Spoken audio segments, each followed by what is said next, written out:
Hello and welcome friends to 5 Minutes Engineering. The topic of today's video is understanding what are independent variable, dependent variable and what are outliers. These are the very important three fundamental terms of machine learning that you should understand, and this video will help you in that process. I am going to give you most easy relatable examples, and by those examples I will try to explain you these fundamental terms of machine learning. So let me explain you the independent and dependent variable with a very easy relatable example. Let's say you want to score good marks in your engineering exams. You want to score very good marks, and for that what you are doing, you are first of all, let's say, watching 5 minutes engineering videos.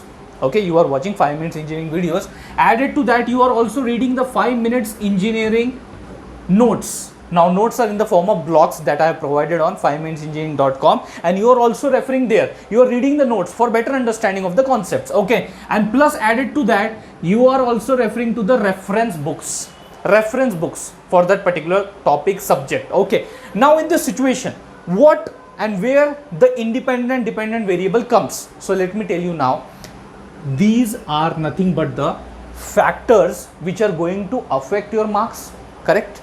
So these are called as a independent variable. These are called as a independent variable. So there are three independent variable: videos, notes and books, reference books. These are nothing but the independent variables, and this one is called as a dependent variable.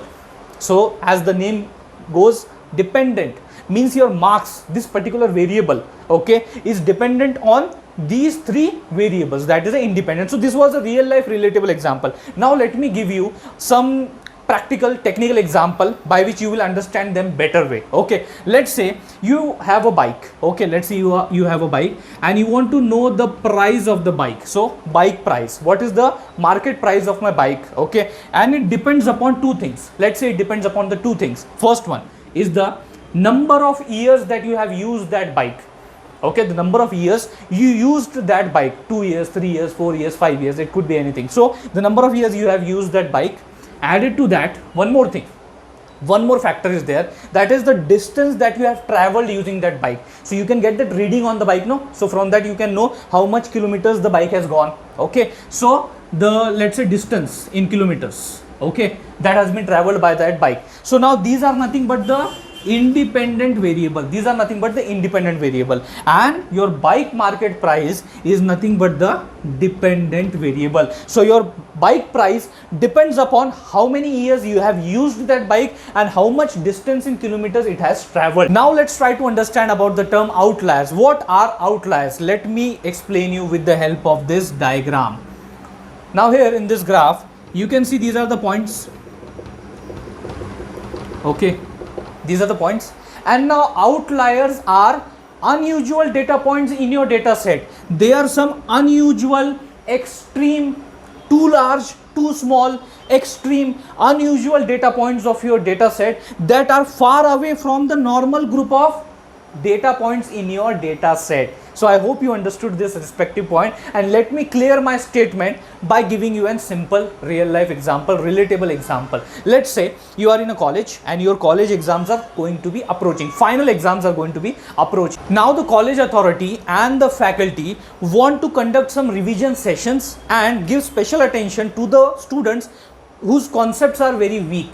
Okay, and they want that these students should improve and score a good marks in their final exam. For that, what they are going to do is that in every class of your college, they are going to conduct some simple exam, preliminary exams before the final exam. Some exams are there, they are going to conduct those exams, 100 marks exam for each class. Okay, and they are going to take the average of the marks of those students in the respective class. Just take an average for each of the class, and if the average marks goes above 40, then there is no need to conduct some special sessions, revision sessions, or special attention to that students. They are brilliant students, so no need to conduct those revision sessions and special attention. But those classes whose average comes below 40, let's consider that situation, below 40, that means those students are really weak in their concepts. They need the special sessions, special attention, revision. Okay, so this is the criteria. And now in your class the test is conducted,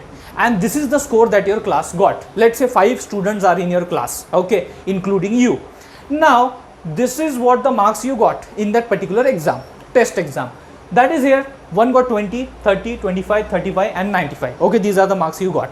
Now, if you take the average of this, it comes to be 41.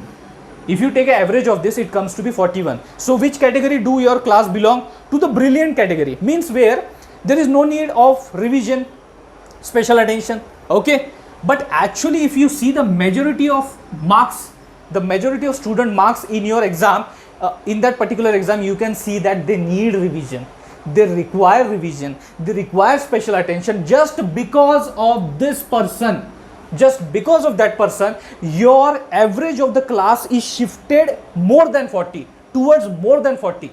Correct or not? Normally, it won't cross 40 with this majority of marks that you are getting in your class. But just because of this outlier, it is an unusual data point. It is extreme. Okay, just because of this outlier, you got 41.